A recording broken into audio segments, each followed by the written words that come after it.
Hi, everyone. I'm Hannah, your host from the Royal Chronicles podcast. Welcome to our very first video, as you can see from my humble kitchen today. Luke and I are going to show you two really fun things. We have the favorite beverages of two very famous ladies and queens, both of them, Marie Antoinette and Queen Elizabeth II. The first one is going to be the historically accurate hot chocolate recipe for Marie Antoinette, and the second is going to be the reported favorite tea of the late Queen Elizabeth II. Luke's going to show you the first one. I'm going to show you the second one. Enough chatter. Let's get to it. So first up is Luke making the hot chocolate, known to have been made especially for Marie Antoinette, which includes, get this, an egg yolk.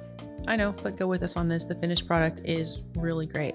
So to begin with, we have equal parts chocolate and water. Use whatever kind of chocolate you like, and it's equal parts by weight, and one egg yolk at room temperature. Add the chocolate and the water to a saucepan. Melt it together over medium heat. You don't want to get too crazy with the heat because that can just ruin the whole mixture. So keep it kind of medium low. Slow and steady wins the race. You can just kind of swirl it around as it melts. As I say, take your time, don't rush it.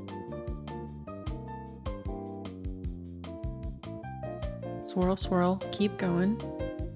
Patience is important here.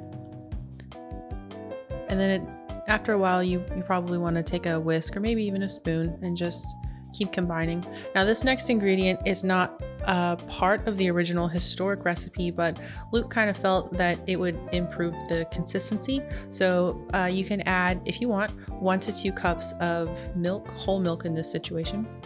Or if you're dairy free, go with oat milk, almond milk, whatever you use in a situation like this. And then keep on whisking.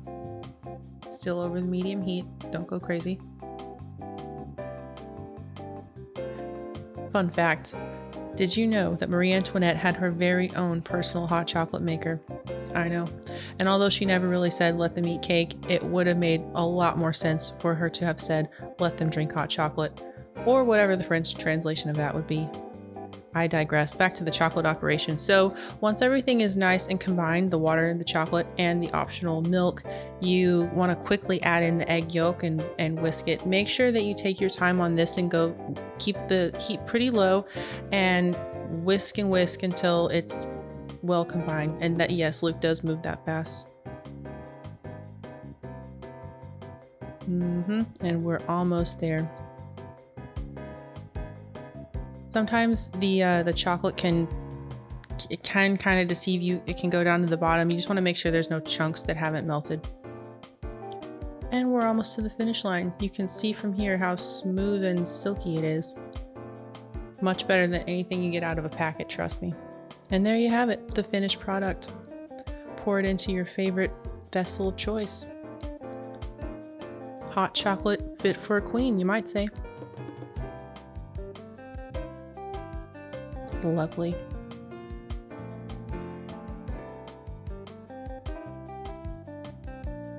And now a quick thank you to our sponsor, the Owl and Otter Espresso Company and the local Yokel General Store in beautiful Lake Placid, Florida. I do not exaggerate when I say that of all the coffee that I've ever had over the years, and that's a lot, without question, the best is here. I love cappuccinos. That's my drink of choice, and they make a killer cappuccino. And also, side note, they make probably the greatest brownies I've ever had in my life, but you really can't go wrong with any of their stuff. So if you ever find yourself in the Central Florida area, definitely check them out. Seriously, you can thank us later. Make sure to follow them on social media. We'll put the links in the description. Back to the video. Okay, next we have the favorite tea of Queen Elizabeth II, which is known to have been Earl Grey. For this video, we used the loose leaf tea served at Owl and Otter, which is extremely good, but Queen Elizabeth endorsed Twinings tea, and it's reported she really enjoyed that brand, which is also very good. But in any case, here we take 1 scoop of the loose leaves and add to a single serve teapot. And this is probably the most important part. Make sure your water is at or as close as possible to 200 degrees Fahrenheit, I think about 93 degrees Celsius. This machine dispenses 350 mils, which is about 11 ounces, which is the perfect amount for our little teapot, single serve teapot. Pour the water over the leaves, and then you can put your lid on and tea cozy if you have one. And then you want to set your timer for approximately or exactly 4 minutes. There you go. And that was quick. Okay, we're ready to serve. It's that simple.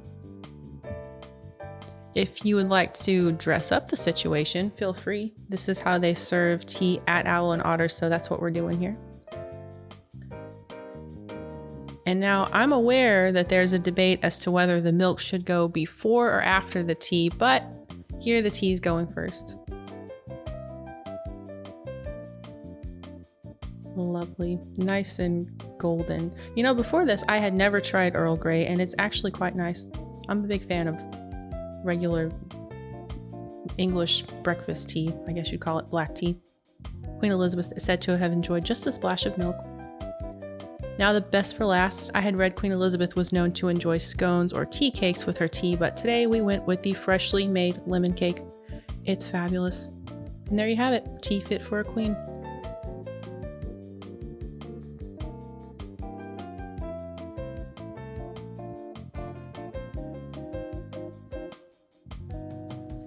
Well, there you have it. We really hope you enjoyed this video. It was a lot of fun to make. If you enjoyed it, please like, share, and subscribe on our YouTube channel and follow us on all of our social media.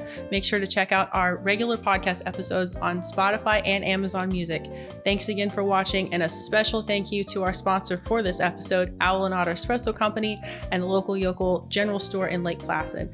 I'm Hannah, your host from the Royal Chronicles. See you next time.